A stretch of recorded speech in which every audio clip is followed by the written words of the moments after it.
Haleluya. Silakan duduk kembali. Kita akan siapkan hati kita, buka hati dan pikiran kita. Kita akan masuk di dalam firman Tuhan.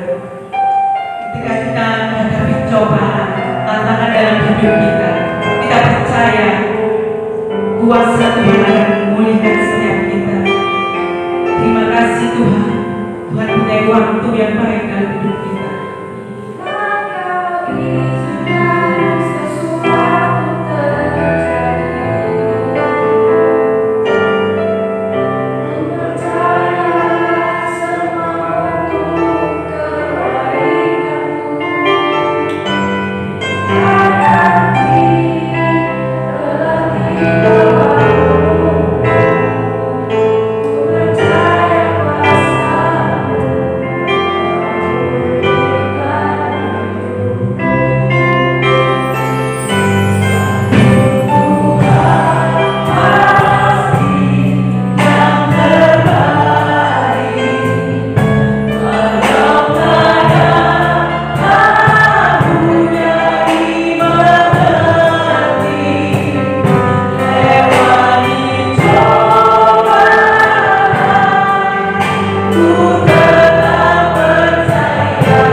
pasti yang terbaik.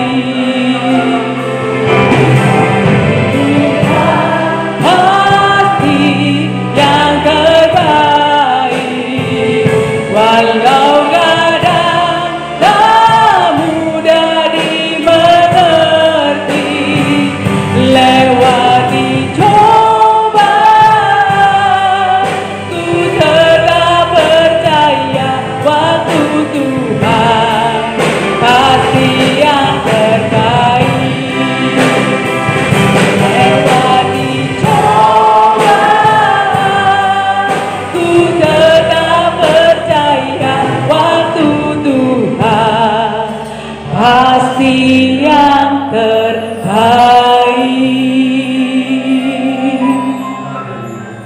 Terima kasih buat pagi hari ini Tuhan. Kami yakin waktu Tuhan adalah waktu yang terbaik buat kami. Dalam kesusahan, dalam hambatan, dalam segala tantangan hidup kami, biar kami berserah kepada Tuhan. Sebagai manusia kami lemah, sebagai manusia kami tidak punya kekuatan, tidak punya harapan, tapi bagi Tuhan sesuatu itu tidak ada yang mustahil. Marilah Tuhan, Engkau memberikan berkat-Mu, kasih-Mu, pertolongan-Mu buat setiap kami yang hadir, setiap kami yang berkebutuhan.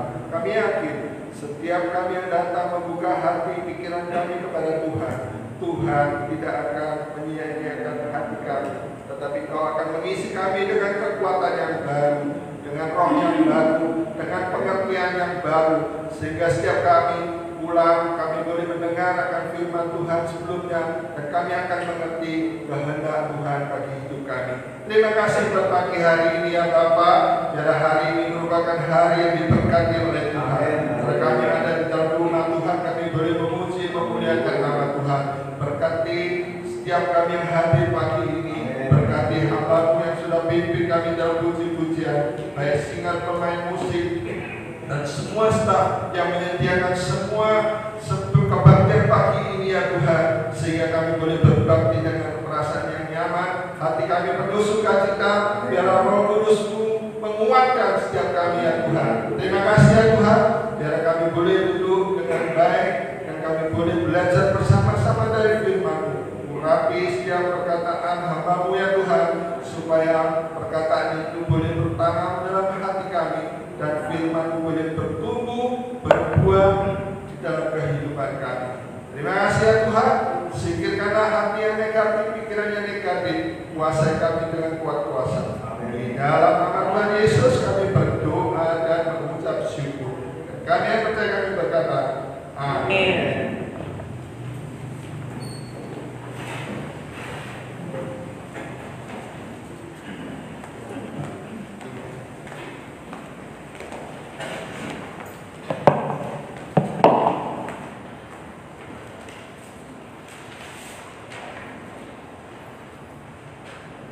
Selamat pagi Bapak Ibu saudara sekalian, puji nama Tuhan. Hari ini 10 April kita boleh datang ke dalam rumah Tuhan. Pagi ini kita mau belajar sesuatu lagi dari firman Tuhan. Memang hidup kita itu hidup itu memang suatu misteri ya. Kehidupan itu seringkali penuh dengan hambatan terhadap namanya kebahagiaan dan sukses. Setiap individu pasti kepingin sukses.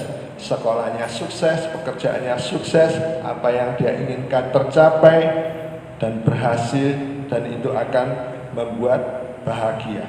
Tetapi hambatan itu tidak pernah diundang, dia itu datang dalam hidup kita. Apapun itu, dalam kehidupan kita, dalam profesi apapun yang saudara geluti, dalam posisi apapun yang saudara ada sekarang ini di marketplace. Saudara-saudara, hambatan ini datang dalam berbagai samaran hidup ataupun tidak hidup, kelihatan atau tidak kelihatan. Dia selalu ada. Kita terkejut dengan perubahan nasib ketika kita tidak menyangkanya. Kita mungkin berpikir, wah aku baik-baik saja. Tetapi sesuatu bisa terjadi dan itu menjadi tidak baik buat hidup kita. Itu adalah suatu kenyataan. Kita seringkali terkejut dengan perubahan nasib. Dan ketika kita tidak menyangkanya, siapa tahu, siapa menyangka Kalau yang kemarin-kemarin misalnya penyakit itu datang dengan luar biasa. Seorang yang baik-baik, semua jaga dengan baik-baik, bisa sakit, bisa kena penyakit. Padahal bisa dijaga dengan baik. Saya dengar kabar ada orang makan dijatah bahan makanan 1 minggu 1 kali dia datangkan, lalu disimpan semua dalam kulkas. Tapi orang itu bisa sakit juga, tidak tahu datangnya dari mana. Nah, itulah suatu hambatan. Kita terkejut dengan perubahan nasib ketika kita tidak menyangka. Secara rutin kita menemui hambatan batin secara emosional yang sesekali membuat kita jadi kacau. Saudara-saudara, banyaknya hambatan kehidupan mungkin kedengarannya mengancam, seperti masalah keuangan hingga masalah psikologi kita, maupun segala sesuatu yang menimpa hidup kita. Untuk hal-hal tertentu yang sudah tidak mungkin dirubah lagi di dalam hidup ini, ya, kita mau tak mau menelannya dengan mentah-mentah. Ya udahlah, ini yang harus aku alami, ya sudah, bagaimana? Saudara, seringkali ya seperti itu. Saya punya pimpinan sebagai pimpinan perusahaan juga seperti itu. Kadang-kala sesuatu yang membuat kita ini, waduh, ini kenapa harus aku yang menelannya? Ya, contoh yang paling gampang seperti ini. Saya kan punya truk, punya sopir. Kalau sopir itu nabrak, banyak lari. Jarang orang bertanggung jawab. Kita yang berurusan dengan polisi, dengan kerusakan, dengan ganti rugi, selalu mereka bilang apa? Money, saya orang miskin, saya nggak punya apa-apa. Padahal maksudnya kita mendidik supaya seseorang itu menjadi lebih bertanggung jawab. Saudara, banyak terjadi dan berganti-ganti, selalu ada seperti itu. Ya memang tidak semuanya. Ada 1-2 orang yang siap bertanggung jawab. Baik, Bapak selesaikan, saya membayar berlambat-lambat, jadi dicicil. Tapi kebanyakan begitu, dan lari. Ya, kita gimana? Ya kita telan saja. Wah, uang bisa dicari, berkat pasti ada, dan kita memandang sesuatu di depan kita ada berkat, begitu saja. Saudara, tapi sukses itu memang layak diwujudkan terlepas dari segala yang ada. Itulah sebabnya kita selalu berusaha untuk menjadi lebih baik dan lebih baik lagi. Saudara-saudara, itulah sebabnya kita ini, saudara saya semua, kita ingin sukses. Kita yang buka toko kepingin tokonya rame, walaupun kenyataannya sepi. Kita yang bekerja, kita ingin juga perusahaan kita maju sehingga posisi kita bisa naik. Dengan keuntungan perusahaan yang ada, kita juga kepingin, wah gaji saya akan naik. Kita mengharapkan sukses, kita mengharapkan lebih, dan itu pasti diburu oleh setiap orang. Saya yakin semua yang kita di sini tidak ingin namanya sukses. Sukses banyak hambatan, tapi sukses tetap diburu. Saudara-saudara, terlepas dari segala kekurangan, kehidupan adalah selalu pahit-pahit manis. Hambatan terbesar terhadap sukses itu sebetulnya adalah ketakutan. Kita tidak selalu dapat melihatnya atau menyentuhnya, namun itu tinggal di dalam hati. Ketakutan itu loh ada di dalam hati kita. Kekhawatiran itu loh ada di dalam hati kita dan pikiran kita. Di bawah sadar kita ini selalu khawatir. Di bawah sadar kita selalu apa? Takut. Waduh, kalau yang aku planning ini nggak jadi bagaimana? Kalau aku yang rencanakan ini bisa nggak jadi gimana? Banyak orang seperti itu. Ada seorang teman saya, umurnya 90 tahun. Kemarin dulu baru ulang tahun 90 tahun. Tapi orang bilang begini, ye lau, ye. Artinya makin tua makin susah. Loh, kenapa? Oh kan dulu punya bekal untuk hari tua. Iya, kita berikan kepada anak kita. Lalu anak kita berniaga, berusaha. Dan sekarang ternyata dia mengalami kegagalan. Bukan kesuksesan, tapi kegagalan.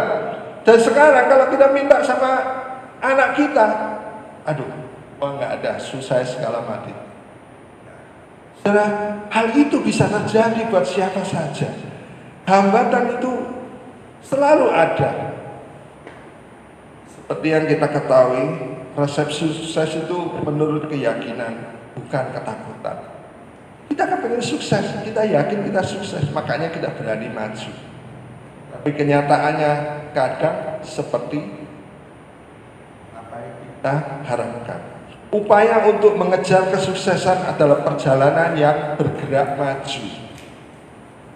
Ketakutan menghentikan perjalanan ini dan sering malah membalikkan kemajuan yang sudah kita raih.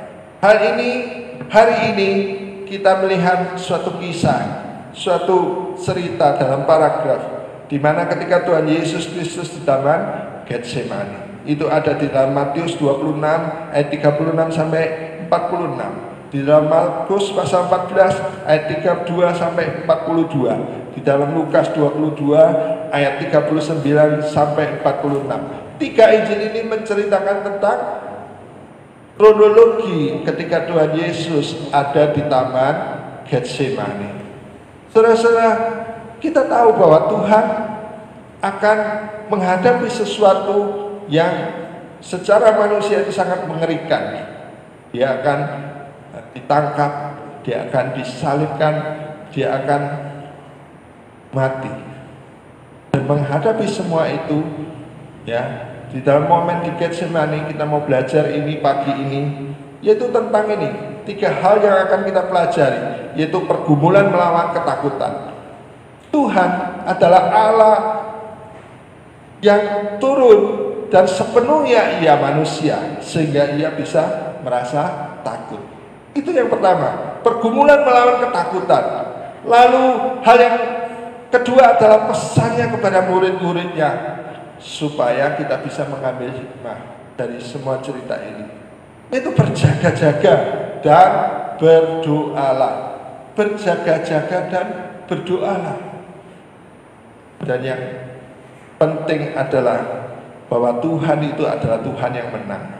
Dia menang atas ego manusia.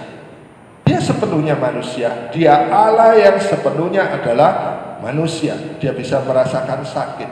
Dia bisa merasakan susah. Bahkan dia bisa merasakan takut. Dia bisa merasakan khawatir. Dia bisa menangis. Dia bisa tertawa. Dia sepenuhnya manusia. Jadi kemenangan atas ego manusia. Tujuan khotbah pagi hari ini supaya kita mengerti bahwa diperlukan suatu perjuangan untuk mencapai namanya kemenangan, kesuksesan. Itu perlu namanya perjuangan. Tuhan Yesus Kristus memang menang karena ia taat dan setia kepada rencana Bapa di surga untuk mewujudkan tujuannya ke dalam dunia ini, yaitu bagi keselamatan manusia.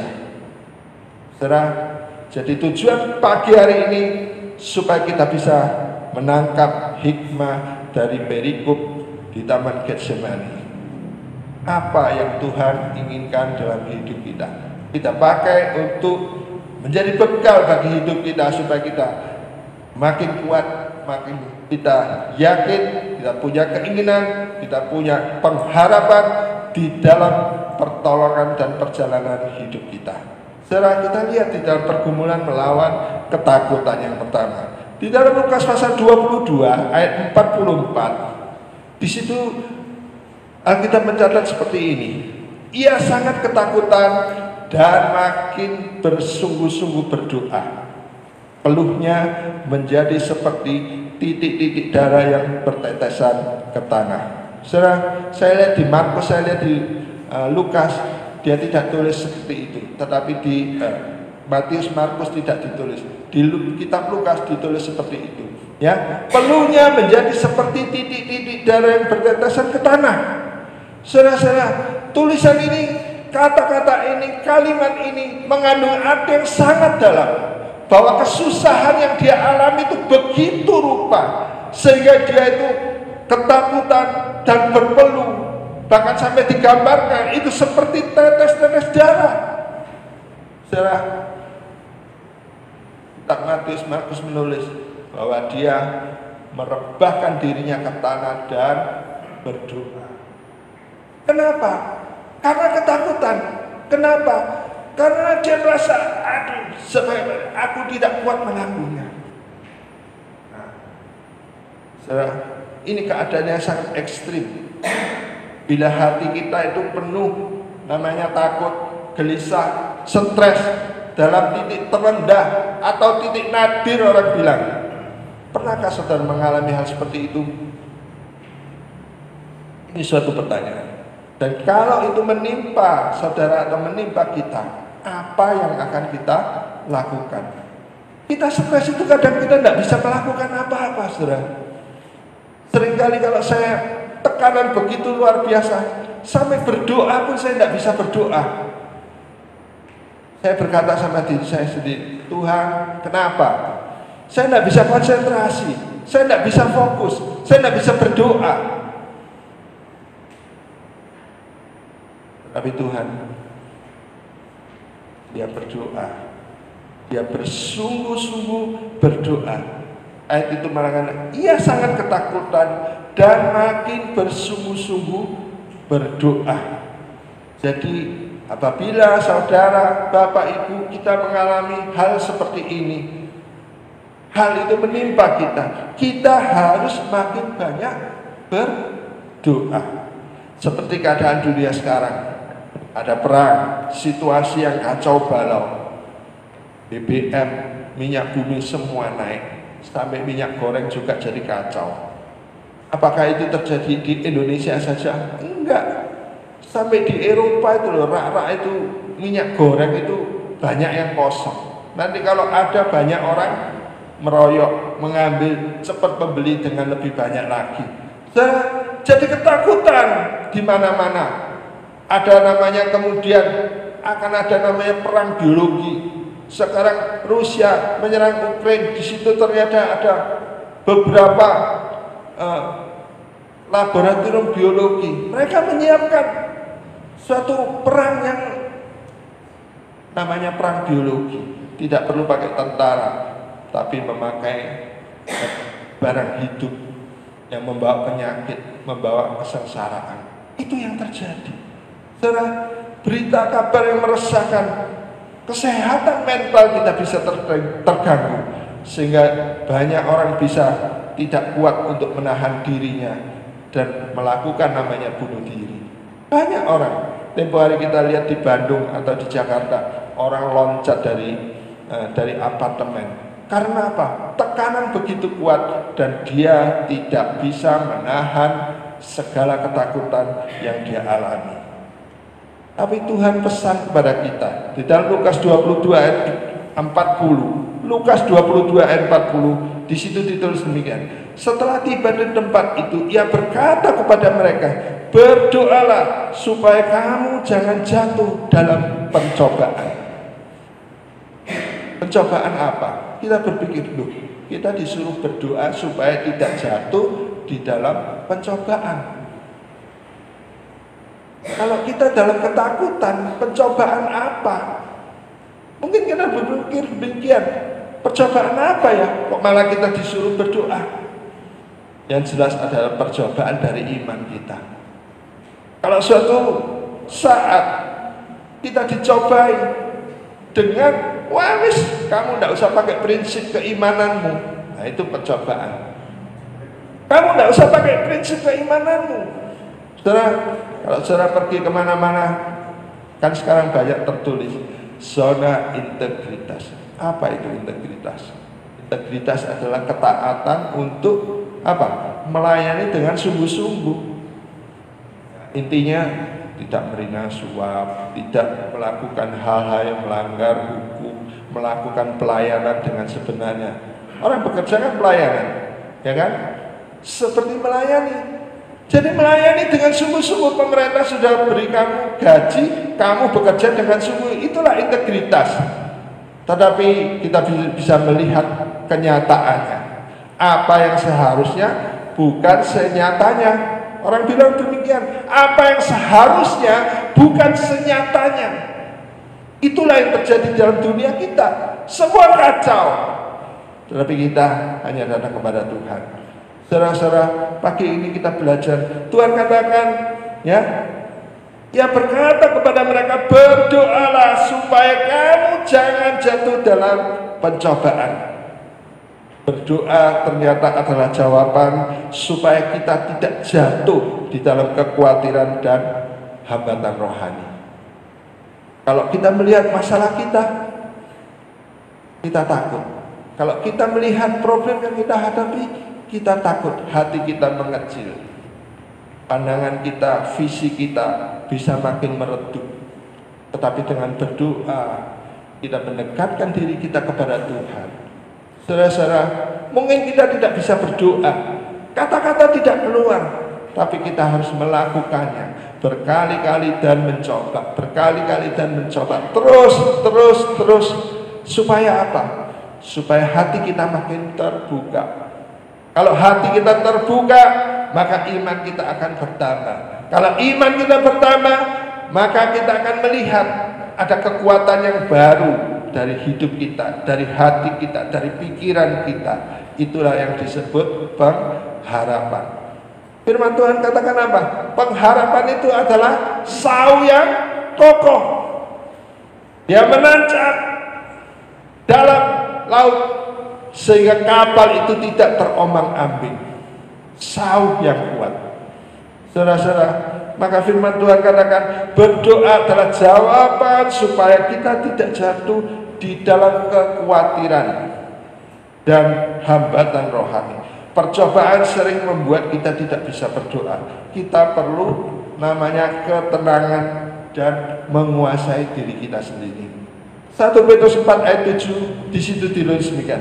Kesudahan segala sesuatu sudah dekat. Karena itu kuasailah dirimu dan jadilah tenang. Kuasailah dirimu dan jadilah tenang supaya kamu dapat berdoa. Ini Petrus mencatat dua hal. Orang yang bisa menguasai dirinya dan tenang, maka kita dapat berdoa. Saudara-saudara, kuasai diri adalah salah satu dari buah roh. Galatia 5:22-23 di situ ada ditulis 9 buah roh. Ya, saya sebutkan kasih, sukacita, damai sejahtera, kesabaran, kemurahan, kebaikan, kesetiaan, kelemah lembutan, dan penguasaan diri. Jadi penguasaan diri ditaruh di tempat yang paling terakhir. Menguasai diri.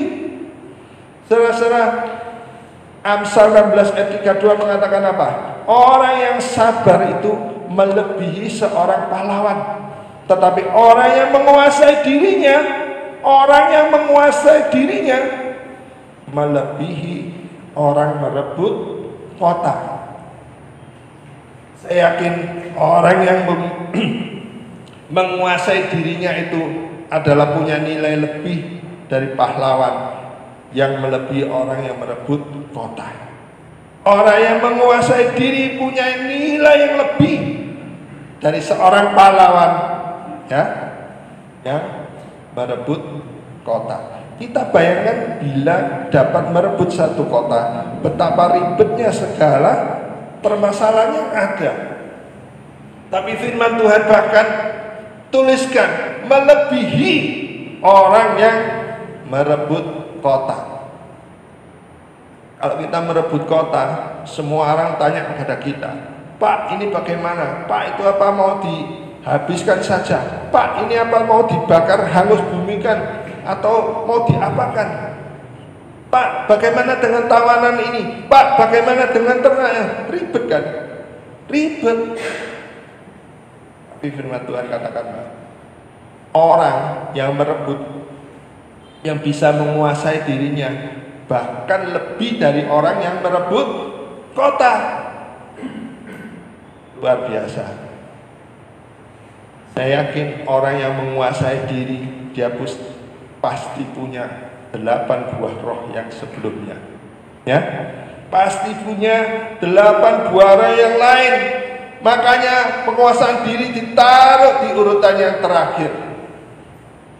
Orang yang menguasai diri, dia pasti punya kasih, punya kesabaran, damai sejahteranya ada, sehingga dia menguasai diri. Orang yang menguasai diri itu mulai mempunyai nilai yang lebih dari yang lain. Dan dalam kesatuan buah-buah roh itu, maka orang yang menguasai diri itu bisa tetap tenang dan dia melakukan hal yang benar. Ada nasihat, kalau saudara dalam keadaan yang tidak tenang, janganlah membuat suatu keputusan yang krusial. Ya, apa itu keputusan krusial? Keputusan yang sangat penting, keputusan yang akan menyangkut hidup kita ke depan. Kalau urusannya penting sekali, tenangkan hati saudara. Hatimu, jiwamu harus tenang, baru ambil keputusan, ya atau enggak, maju apa enggak, mau beli atau mau enggak. Itu harus tenang. Kalau kita kacau, ya main dia semua, supaya semua jalan, kita akan melihat, waduh, aku keliru, Pak. Saya bilang kok waktu itu kok iya, padahal ini pada akhirnya merugikan saya. Itu banyak terjadi, dan ini suatu kenyataan. Dan ini nasihat yang sangat penting. Bila saudara tidak tenang, hati kita kacau, hati kita tidak tenang, hati kita penuh kekhawatiran, jangan membuat keputusan yang krusial. Saudara-saudara, kegelisahan timbul karena tidak ada ketenangan dan ketentraman. Jadi tidak mendapat istirahat. Ini Ayub loh, katakan di dalam Ayub pasal 3 ayat ke-6. Kegelisahan timbul karena tidak ada namanya ketenangan dan ketentraman. Kalau orang tenang, biasanya tentram. Kalau tenangnya enggak tentram, berarti tenangnya ini kacau. Saudara, Ayub katakan demikian, kegelisahan timbul karena tidak ada ketenangan dan ketentraman. Jadi tidak mendapat istirahat. Artinya istirahat itu apa? Jiwanya ini loh dapat istirahat, pikirannya ini loh tidak dapat istirahat, rohnya ini loh tidak dapat istirahat. Setelah pentingnya ketenangan itu di dalam hidup. Yesaya 32 ayat 17 di situ tidak, di mana ada kebenaran, di situ akan tumbuh damai sejahtera. Ya, saya ulangi, di mana ada kebenaran, di situ akan tumbuh damai sejahtera. Dan akibat kebenaran, ya, akibat kebenaran ialah ketenangan dan ketentraman untuk selama-lamanya. Jadi kata kuncinya adalah kebenaran. Setelah di mana ada kebenaran, di situ akan tumbuh damai sejahtera. Dan akibat kebenaran ialah ketenangan dan ketentraman untuk selama-lamanya. Setelah pegang ini ayat. Jadi hidup kita harus ada di dalam kebenaran. Kalau saudara benar, kalau saudara jujur, kalau saudara tidak ada kesalahan di mana saja, ini adalah poin yang sangat tinggi mahalnya, melebihi bahkan emas perak. Seperti intan, murni. Orang yang murni itu orang yang paling tidak bisa dikalahkan. Saudara jujur, kok ngomong ini ya, aku kok ini ngomong gini, enggak, kalau ditanya ke dia. Seringkali kalau saya pergi sama teman-teman, anak mul ya wes gak apa-apa, budal wes, karena anak mul, berarti saya punya nilai yang lebih, karena istri teman saya itu melihat ada saya ikut di dalam rombongan itu, ya wes kamu boleh pergi. Dia yakin bahwa saya tidak akan melakukan hal yang buruk. Misalnya kalau ada yang negatif berarti ada yang kontrol gitu loh. Maksudnya seperti itu. Nah, bukan ini saya wah wis kamu pokoknya paling apik, tidak. Tapi ya itu kenyataan di dalam kehidupan saya. Sekarang ayat ini mengatakan di mana ada kebenaran, maka ada ketenangan dan ketentraman untuk selama-lamanya. Matius pasal 11 ayat 29 mengatakan demikian, pikulah yang kupasang dan belajarlah kepadaku. Karena aku ini lemah lembut, Tuhan katakan, dan rendah hati, dan jiwamu akan mendapat ketenangan. Jadi intinya apa? Kalau kita dekat dengan Tuhan, kita belajar daripada Tuhan, kita akan mendapat apa? Jiwa yang mendapat ketenangan. Jadi, saudara, menguasai diri dan tenang itu adalah bekal supaya kita bisa berdoa. Itulah intinya. Kita harus belajar untuk menguasai diri kita. Oh, zaman sekarang susah, ya, susah. Anak kalau tidak diajar dari awal, susah. Supir saya datang, loh, pagi-pagi, Pak, hari ini nyerempet mobil sebelahnya. Foto sama satpam, kasih lihat, loh, sepi, subuh, sudah berangkat kerja 5:30 gitu, jam 5, 5:30, loh kok sebelahnya diserempet. Malamnya dia tanya, Pak, mohon maaf ya Pak ya, loh kenapa? Saya banyak pikiran. Loh kenapa banyak pikiran? Ini mau rioyo kok banyak pikiran? Iya Pak, semalam 2 malam yang lalu anak saya ditangkap polisi. Loh kenapa ditangkap polisi? Umurnya berapa? 16 sekian, belum 17. Sudah punya KTP? Belum. Nah terus bagaimana? Saya kepikiran sama anak saya Pak. 4 orang ditangkap polisi, salah satunya anak saya. Kalau gitu kamu hubungi Pak Agus. Pak, bukan Pak Agus. Ya namanya sama. Kamu hubungi Pak Agus loh. Enggak, sudah diurusi sama saudara ipar saya. Mereka kenal polisi. Terus apa kata polisi? Yaitu Pak, katanya anak saya minum. Tapi kalau minum boleh pulang. Tetapi ini harus tes urin dulu. Saudara, kalau dia kedapatan makan narkoba, maka dia tidak boleh pulang. Saya bilang, anak ini belum akil balik, belum ber-KTP, paling nanti dihukum percobaan. Itu kata-kata standar, saudara. Betul. Sebelumnya ada seorang sopir saya juga seperti itu, menangis, anaknya masih kecil, 15 tahun, tetapi oleh lingkungan dia berubah menjadi seorang monster. Dia berani jabret, ya. Polisi kejar dia, tembak kakinya.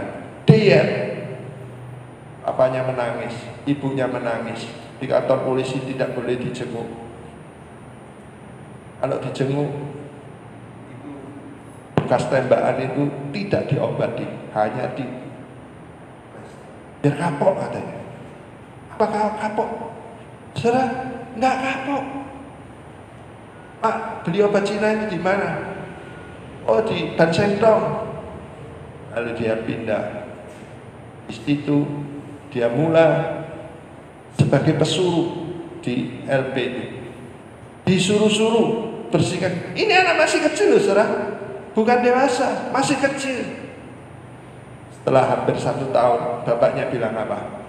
Pak Mul tahu, anak saya ini kalau ada orang baru masuk, anak saya bagian menghajar orang itu, dipukul, digebukin sama dia. Loh, kok berani anaknya? Iya Pak, ya disuruh itu, geng-geng itu. Dunia ini luar biasa. Kalau anak tidak dikontrol dari sedari kecil, dia akan membuat orang tua menangis. Kalau orang tua bergaul tidak secara benar, maka istri bisa menangis, mertua bisa menangis.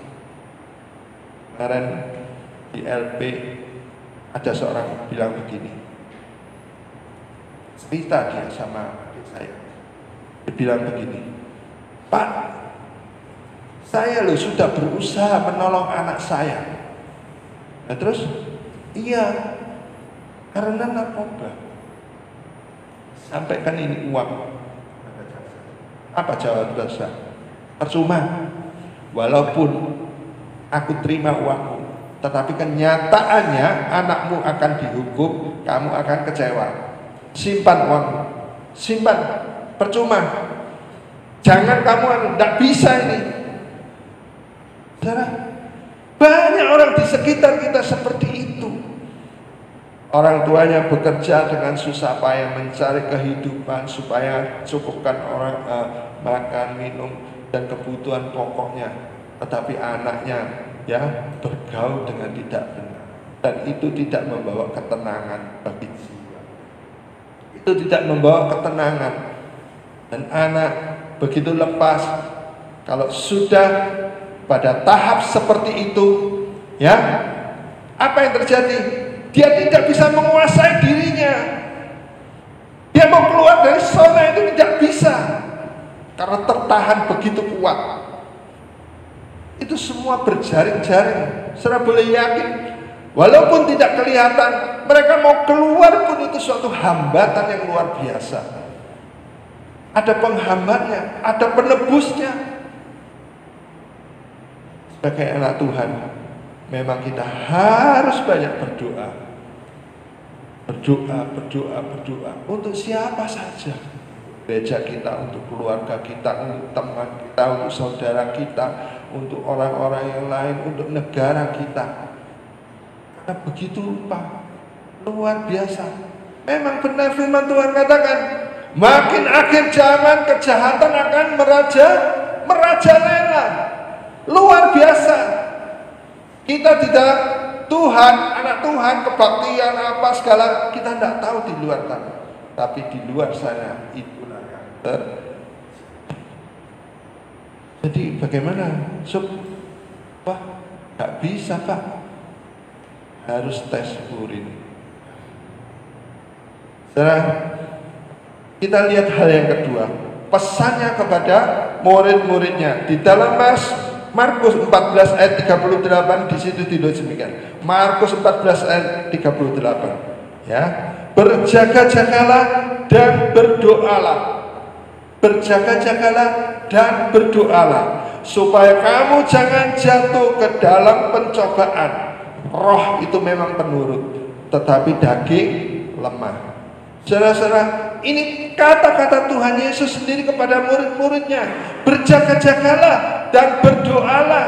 Seperti yang Tuhan lakukan, berdoa. Dia takut, dia gelisah, dia cepat berdoa. Setelah berdoa dia lihat murid-muridnya, mereka semua tertidur. Lalu dibanguni mereka. Ayo kamu berjaga-jagalah 1 jam saja.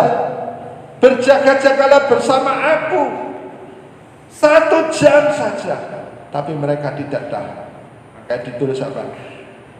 Roh itu menurut. Mungkin dibilang iya, tapi daging itu lemah. Tidur lagi. Tuhan katakan berjaga-jaga dan berdoalah. Di akhir zaman ini doa itu merupakan sesuatu yang sangat penting, di mana keadaannya makin buruk dan tidak menentu. Bisa saja pikiran dan hati kita ikut terhanyut di dalamnya. Dengan berdoa kita semakin dekat dengan Tuhan. Lukas 22 ayat 43. Ketika Tuhan berdoa, malaikat datang menguatkan Tuhan Yesus Kristus. Ayat itu mengatakan demikian. Jadi ketika Tuhan berdoa, ada malaikat datang menguatkan Tuhan Yesus. Dan saya yakin pagi ini kalau saudara dan saya berdoa, ada Tuhan sendiri yang tolong kita. Kalau kita berdoa, ada kuasa yang dari surga, kuasa yang adikodrati, kuasa yang dimana tidak bisa manusia lakukan. Itu yang bekerja untuk saudara dan saya. Kita lihat di dalam bulan lalu, namanya Yosia. Yosia masih muda, tapi dia mencari Tuhan dengan kebenarannya. Karena dengan kebenarannya Tuhan lindungi. Bahkan sampai 31 tahun pemerintahan Yosia. Di situ dikatakan apa? Yosia akan dikumpulkan dengan nenek moyangnya tanpa mengalami apa? Kesusahan, kesulitan, dan sesuatu yang mengerikan. Karena apa? Dia mencari kebenaran dan dia menyatakan itu kepada seluruh rakyatnya bahwa Ini adalah Taurat yang dibacakan, kita sudah melenceng, kita sudah berdosa, kita sudah salah jalan, dan seluruh rakyat itu harus bertobat. Saudara, bertobat, berbalik lagi kepada Allah, berbalik kepada jalan kebenaran. Kalau saudara kita sampai terlambat dan terlalu jauh, maka semuanya hancur. Jiwa boleh diselamatkan, tetapi tubuhnya hancur. Seperti firman Tuhan katakan, rohnya diselamatkan, tetapi tubuhnya, jiwanya hancur. Berjaga-jagalah dan berdoalah. Mengapa? Pertanyaan, perlu berjaga-jaga. Karena apa? Yang pertama, 1 Petrus 5 ayat 8 mengatakan ada ancaman iblis. Iblis itu seperti singa yang mencari orang yang dapat ditelannya. Dia keliling mencari siapa yang bisa ditelan. Itu iblis. Dan iblis itu ya punya kuasa untuk membunuh dan menghancurkan. Saudara, pertanyaannya, mengapa kita perlu berjaga-jaga? Nomor satu, karena iblis itu senantiasa mencari orang yang dapat ditelannya. Yang kedua, mengapa kita perlu berjaga-jaga? Karena Tuhan itu datang di tempat dan waktu yang tidak diketahui. Wahyu 3:3 mengatakan demikian. Aku akan datang seperti pencuri, dan engkau tidak tahu pada waktu manakah aku tiba-tiba datang kepadamu. Saya ingat ya, aku datang, aku ini A besar, berarti Tuhan datang seperti pencuri, dan engkau tidak tahu pada waktu mana aku tiba-tiba datang kepadamu. Seperti 5 gadis yang bijaksana dan yang bodoh. Bijaksana, dia menyediakan minyak cadangan, jaga terus, tidak datang-datang mempelainya. Tapi pada waktu semuanya tertidur, wih, yang tidak berjaga-jaga, dia kaget, loh, minyakku tinggal sedikit, ini mau padam pelitanya. Bangun, tidak bisa, ini buat aku sendiri. Itulah pentingnya namanya berjaga-jaga. Iblis datang untuk mencuri, membunuh, membinasakan. Itu pentingnya berjaga-jaga. Saudara, apa yang harus dijaga? Amsal pada 23 mengatakan ini, jagalah hatimu dengan segala kewaspadaan. Ya, karena dari situlah namanya terpancar kehidupan. Dari hati. Dari hati bisa katakan terpancar kehidupan. Saudara, apa yang kita lakukan itu mula-mulanya dari hati. Kalau hatinya baik, apa yang kita lakukan biasanya pasti baik. Kalau hatinya jahat, bagaimanapun namanya licik itu keluar terus, tidak ada ketulusan karena hatinya. Makanya dikatakan dari hati terpancar kehidupan. Saya pernah punya teman yang licik. Licik itu bukan, ya memang cerdas, tapi namanya licik itu selalu ngakali orang kan. Jadi ini, wah ini kok kancil. Kancil itu katanya pintar. Ya, seperti kancil katanya. Ya, kancil untuk kebaikan itu bagus, tapi kalau kancil untuk mengakali teman-temannya, waduh, susah. Temennya itu loh susah. Saya dulu ini, dulu ya, selalu itu dalam hidup saya. Kalau pergi, kita ini, saya suka jalan HES kan, namanya HESer. Jadi kalau ada klub HES ulang tahun, selalu ada namanya acara super long, ya, namanya super long. Super long itu berjalan jauh, 15 kilo, 18 kilo. Nah, kita start bersama-sama, nanti tiba di situ, ya, kepengennya ya pokoknya bisa finish. Dari teman-teman secara tidak tertulis kan bilang, waduh, kamu luar biasa ya, bisa ikut super long dan finish dan dapat kaos super long. Kaos super long itu kaos perjuangan, saudara. Tidak dijual, tidak boleh dijual, karena itu kaos penghargaan. Tertulis di sini penyelenggara siapa, super long, apa acara tanggal berapa begitu. Orang yang pakai kaos super long, orang yang lain akan melihat apa? Waduh, bapak ini ikut super long dan lulus, sukses, lulus. Saudara, tapi kalau kita start super long, saya lihat beberapa orang itu apa? Berbuat licik, naik ojek, dipelajari jalurnya, lalu dipotong sampai sana. Saya ini ketemu, saya ke Jogja, loh, bapak ini sandalan nih, sandal gunung itu, saudara, cerek-cerek gitu top. Saya ini pakai celana panjang, sepatunya sepatu es, jalan tek tek tek tek tek tek tek, dengan gagas setengah mati jalannya, naik turun. Dia datang situ rokokan mana? Wah, ini kan namanya melecehkan. Jadi yang datang dulu sampai di poin itu dia sudah di situ. Lalu saya lewat, saya jalan dulu kan, dia masih di belakang. Di pos depannya lagi, dia nongkrong gini minum. Waduh, lewat mana ya? Tidak lewat selakang saya, ya tidak nyalip kiri saya, ya tidak nyalip kanan saya. Tahu-tahu dia sudah di depan. Apa rahasianya?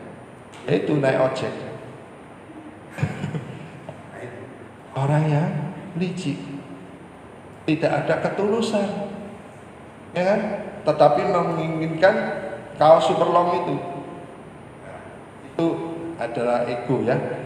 Jagalah dirimu supaya jangan hatimu syarat oleh pesta pora dan kemabukan serta kepentingan duniawi, supaya hari Tuhan jangan tiba-tiba jatuh ke atas dirimu seperti suatu jerat.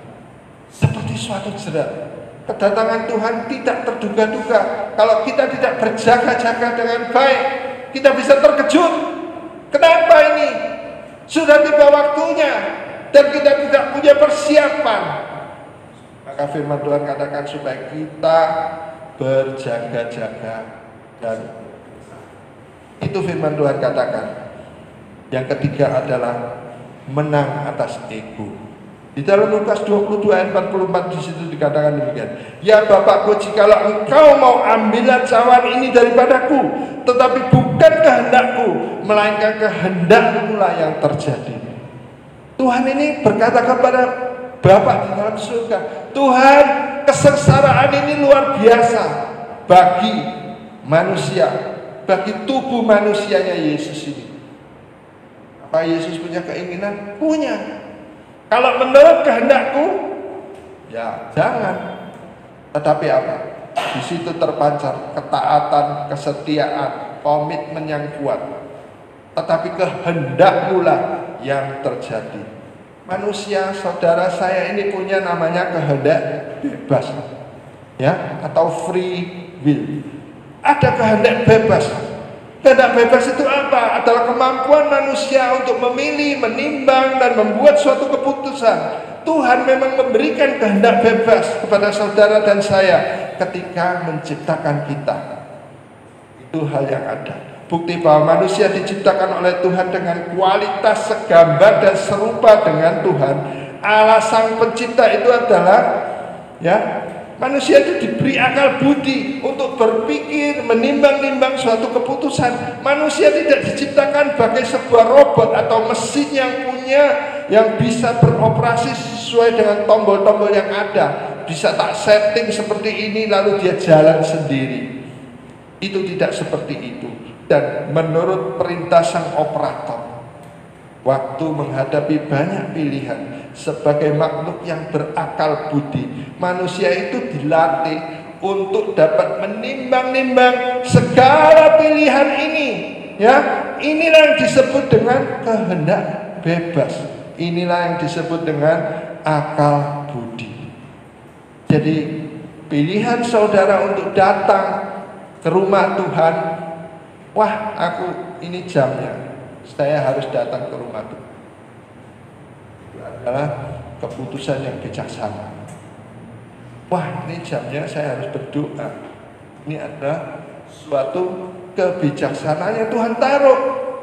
Oh, saya harus berjaga-jaga. Saya harus menyiapkan sesuatu untuk anakku ini mau masuk kuliah. Jadi aku mulai menyimpan sesuatu, uang, disimpan supaya nanti pada waktu dia masuk kuliah, untuk bayar kuliah, saya ada uangnya. Ini ada suatu kebijaksanaan. Dan itu tidak dipengaruhi, oh Roh Kudus berkati supaya aku bisa simpan duitnya ini. Enggak. Dari kita sendiri, dari free will kita sendiri. Itulah yang disebut kebijaksanaan. Mengenai kemerdekaan, kebebasan manusia, ada suatu peringatan keras dalam Galatia pasal 5 ayat 13. Walaupun manusia dipanggil untuk hidup di dalam kemerdekaan, janganlah sampai kehendak bebas itu digunakan untuk hidup di dalam dosa yang dapat merusak kehidupan manusia itu sendiri. Sebaiknya kemerdekaan untuk memilih itu hendaknya dipakai untuk melayani, ya, untuk membangun satu dengan yang lain atas dasar kasih sesuai dengan kehendak Tuhan. Dan katakan apa? Aku berikan perintah baru kepadamu, kasihilah sesama manusia.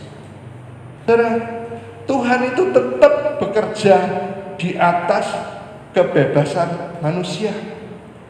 Roma 8 ayat 28, di situ ditulis demikian. Allah turut bekerja dalam segala sesuatu, termasuk di dalamnya adalah kehendak bebas manusia.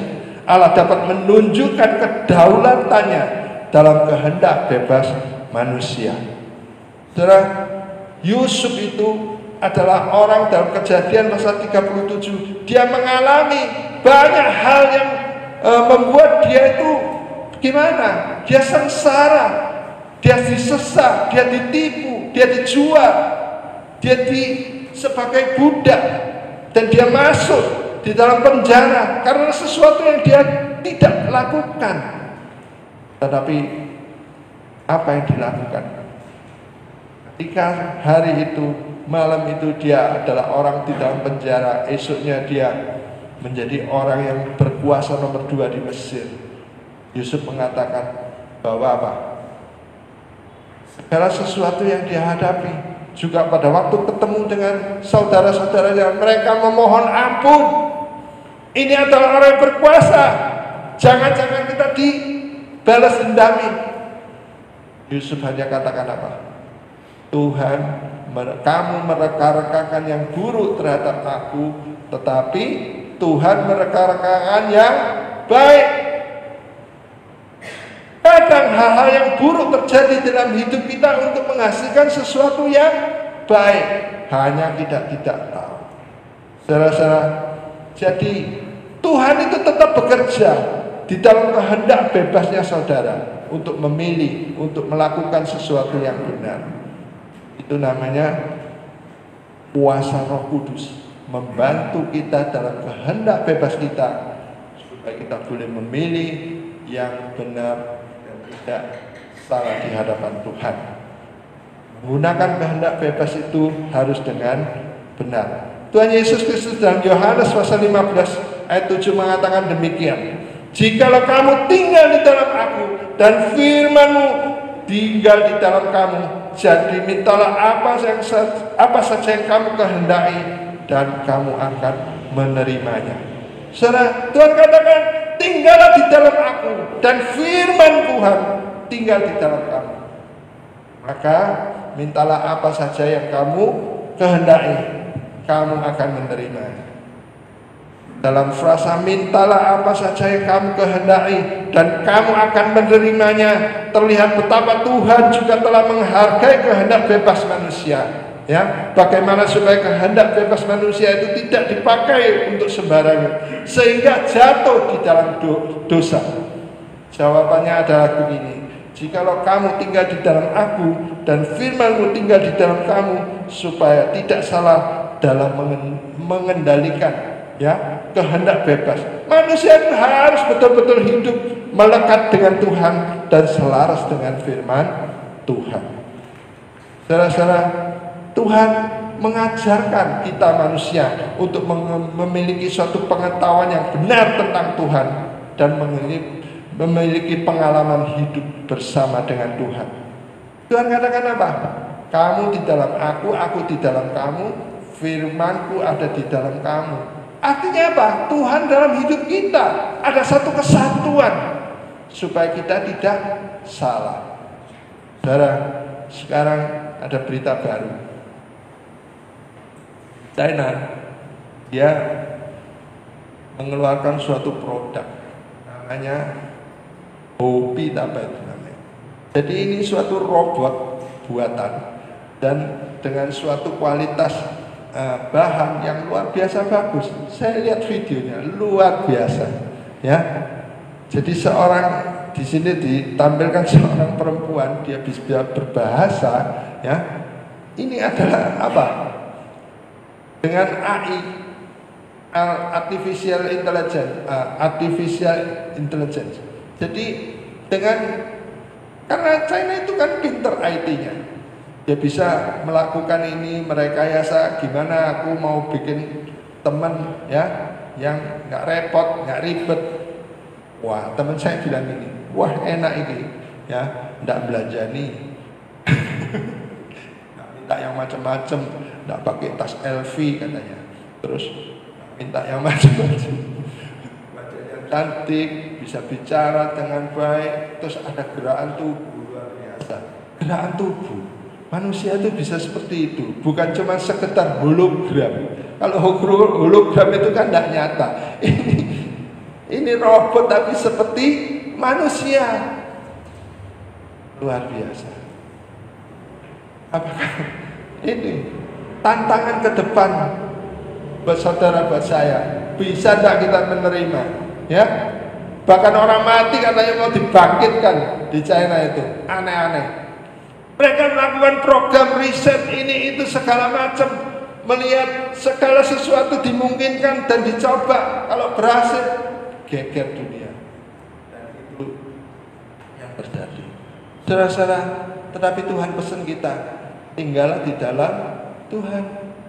Kalau Tuhan di dalam kita, aku di dalam kamu, maka semuanya akan jadi baik. Kita kembali lagi kepada keluarga. Kalau boleh kita katakan, ya, anak adalah seorang perekam terbaik dalam kehidupan bapak dan ibu. Kalau kita di dalam keluarga, ya, kita selalu bertengkar, melakukan namanya kekerasan, kata-kata buruk, kotor, jahat tentang orang lain, anak akan tumbuh dengan rekaman itu. Dan suatu ketika kita kaget, memang dalam kehidupan seseorang itu ada dua hal. Satu adalah di keluarga, satu adalah di lingkungan. Kalau seorang keluarga tinggal di dalam lingkungan yang baik, kemungkinan dia bisa tumbuh dengan baik. Anak itu tumbuh dengan baik. Tapi kalau dia tinggal dalam lingkungan yang buruk, ini tantangannya berat. Kalau keluarganya kuat, keluarganya ketat, anak ini bisa selamat, tumbuh sampai dewasa dengan kebenaran. Tetapi kalau tidak, dia bisa jatuh, tersesat. Saudara-saudara, budaya itu diturunkan, ditampilkan, disampaikan, diimpartasikan. Pertama-tama di mana? Di keluarga. Sehingga dikatakan apa? Berkat itu turun atas siapa? Kepala Harun, turun ke pertama di Harun. Harun ini adalah gambaran dari kepala keluarga. Kalau kepala keluarganya benar, berkat itu turun ke jantungnya, pada seluruh keluarga. Saudara-saudara, biar kita boleh menangkap, ya, sesuatu pagi ini. Hendaklah hidupmu kamu bersama menaruh pikiran dan perasaan yang terdapat di dalam Kristus. Itu artinya apa? Kita di dalam Tuhan, Tuhan di dalam. Puji nama Tuhan. Maksudku ialah hiduplah oleh Roh. Galatia 5:16. Maka kamu tidak akan menuruti keinginan daging. Kalau anak kita sudah mengerti baik dan benar, walaupun di lingkungan yang sangat buruk, dia terpengaruh, tapi terpengaruhnya tidak akan signifikan. Karena apa? Ada keluarga yang kuat. Tapi kalau bapak ibunya bekerja, ini anaknya dilercul, waduh, ya seperti supir saya itu. Waduh. Kalau saya mikir itu tidak tembus-tembus, iya ya. Kadang orang itu tinggal di kos-kosan, tempatnya kecil. Gimana anaknya bisa untuk hidup dengan baik? Terus mamanya kadang pergi kerja. Ini sesuatu yang, aduh, tidak bisa terpecahkan. Tapi saya melihat, saya sudah berlama ya di Benowo, tempat yang sangat-sangat sederhana. Saya juga bisa melihat beberapa orang itu bertumbuh dengan baik. Sebab apa? Sedari kecil dia sudah sekolah minggu. Mama ini juga ngomong terus, awas ya, sekolah minggu, waktunya sekolah minggu, waktu sekolah minggu, waktu sekolah. Saya juga tumbuh dari sekolah minggu. Kelas 4, kelas 5 SD saya sudah mulai sekolah minggu. Ya, saya ingat kelas 6 SD saya di Maranatha sana mengikuti kebaktian Natal di gereja yang besar. Padahal keluarga saya bukan Kristen, tapi saya diajak oleh guru sekolah itu.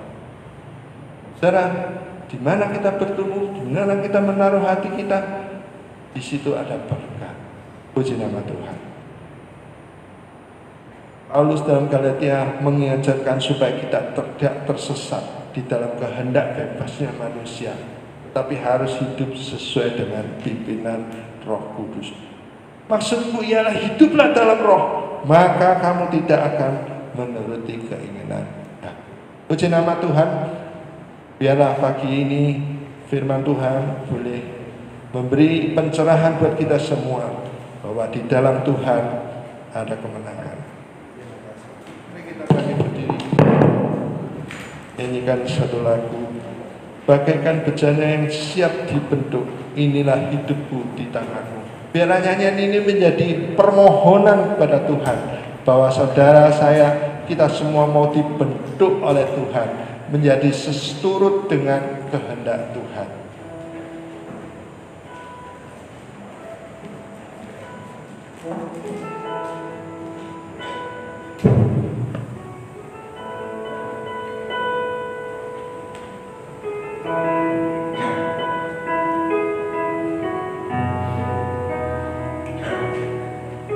Bagaikan bejana siap dibentuk, demikian hidupku di tanganmu. Dengan berapa rasa rohmu, ku dibaharui selalu.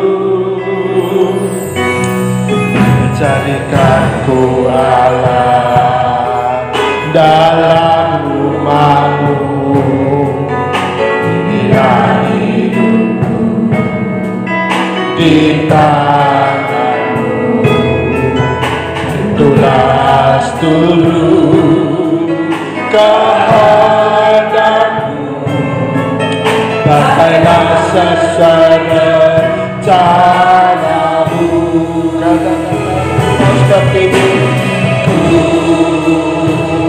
Mau seperti-Mu Yesus, disempurnakan selalu dalam sekerajaanmu, memuliakan nama-Mu.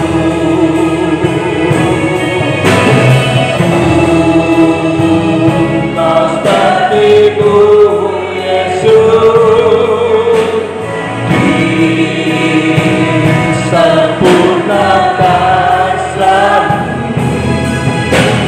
dalam segala jalanku, memuliakan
Pagi ini kita sudah mendengar firman Tuhan.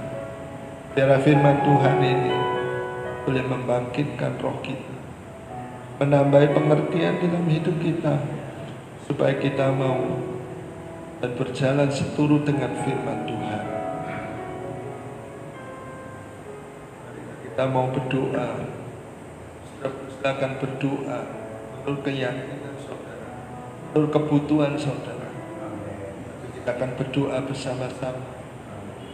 Saya berdoa, saudara berdoa, sehingga kita semua boleh mencapai dan membuka pintu-pintu surga, supaya jawaban Tuhan bagi hidup kita. Kita mau katakan, aku mau seturut firman Tuhan. Aku tidak mau berjalan menurut kehendak pribadiku sendiri, egoku, melainkan kehendak Tuhan yang jadi dalam hidupku. Katakanlah bahwa aku ini seperti yang Tuhan katakan. Aku ini seperti yang firman Tuhan katakan. Puji nama Tuhan, haleluya. Baik, kita berdoa. Bapa di dalam surga, terima kasih buat pagi hari ini. Seperti nyanyian yang sudah kami naikkan, bahwa kami ingin seturut dengan firman Tuhan. Marilah Tuhan tolong kami, Tuhan pimpin kami. Kami yang ada dalam ketakutan dunia ini, kami yang ada di dalam hambatan, kami yang ada dalam pencobaan, kami yang ada kekurangan. Marilah Tuhan tolong kami pagi hari ini, supaya setiap kami yang hadir, kami pulang dengan membawa berkat Tuhan, dan kami pulang membawa berkat-Mu ya Tuhan, membuka pembukaan jalan bagi hidup kami ya Tuhan, sehingga kami tidak takut lagi, dan ketakutan, kekuatan kami ikat di dalam nama Tuhan Yesus, dan itu akan menjadikan suatu kehidupan yang baru buat kami ya Bapa. Terima kasih ya Tuhan, berkati setiap kami pagi hari ini yang sudah berbakti, memuji, memuliakan nama Tuhan. Kami yakin kami pulang dengan kondisi yang berbeda. Kami yakin kami pulang dengan iman yang diperbarui. Kami yakin kami pulang dengan pengharapan yang baru, dan kami melihat hari depan kami penuh dengan pengharapan dan iman yang sungguh-sungguh dari Tuhan, dan hari yang lebih baik lagi akan kami alami.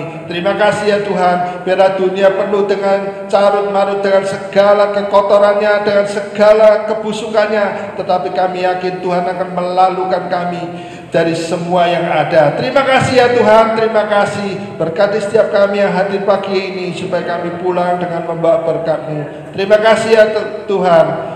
Saudara-saudara, pulanglah dengan berkat daripada Allah Bapa, Allah Putra, Allah Roh Kudus. Berkat yang terbaik dari surga menyertai memberkati kehidupan saudara hari ini sampai Maranatha Tuhan Yesus datang kembali menjemput jemaat yang kedua. Terima kasih ya Tuhan, dan segala persembahan yang sudah disampaikan oleh anak-Mu ya Tuhan, Bapa memberkati berlipat kali ganda serta mewarisi hidup yang kekal. Di dalam nama Tuhan Yesus kami berdoa dan mengucap syukur, dan setiap kami yang percaya, kami berkata amin.